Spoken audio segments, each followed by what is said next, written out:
CNN Headline News will continue. It's time now for Local Edition, brought to you in part by First National Bank. Visit them online at fnb.com and Razier Lumber Incorporated, Goodland and Colby. Welcome to Local Edition from S&T. I'm Heather McDonald.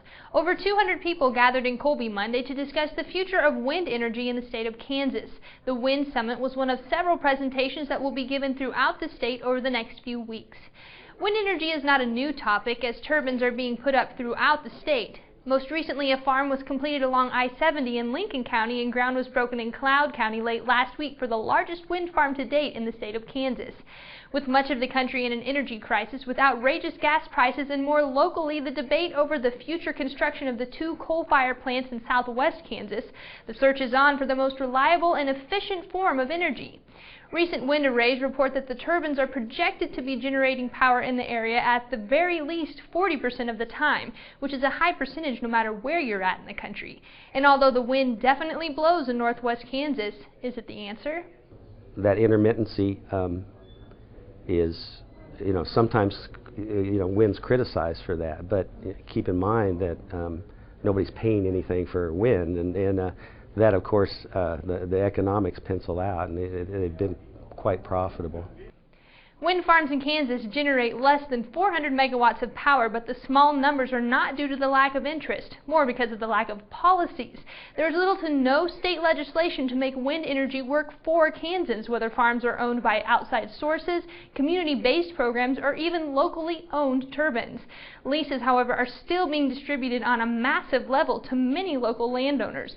With wind being a fairly new resource to consider, the first step in finding the right answer is asking the right questions. Some of the big ones are, what land is affected by it, how long is the land affected by it, what are your payments in reference to this, whether you get wind turbines, whether you don't, whether you're a buffer or a setback land, and specifically what happens when this is over. Finding and understanding all the fine print is only the beginning, but it's a start. With April being National Alcohol Awareness Month, a town hall meeting was held in Goodland Wednesday night to talk with local teens and community members about the risks of underage drinking. The Community Partnership for Prevention Education, as well as many organizations throughout the community, have been working since January on the event. An assembly was also held on Monday at Grant Junior High to generate interest among the students. Studies show that only about 10% of the youth have tried alcohol by the time they're in 6th grade nationwide, making the junior high age the right age to begin and continue giving students necessary information and knowledge to make the right choices.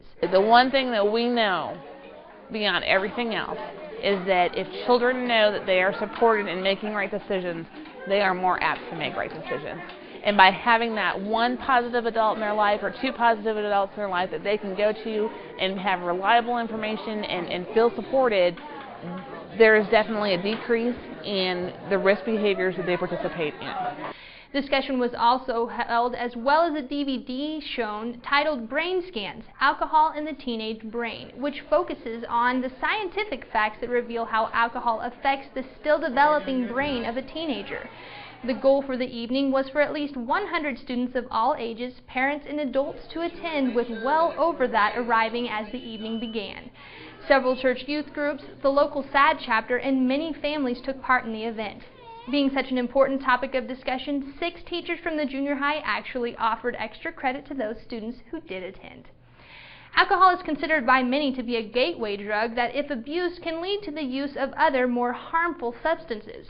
Given by the Southwest Regional Prevention Center and the Finney County Sheriff's Office and hosted by the City of Dighton, the seminar Meth Watch was given at the Dighton School to tell of many risks of methamphetamines. It's highly addictive, and it being synthetic, which means, of course, it's man-made, and so you always have that human error.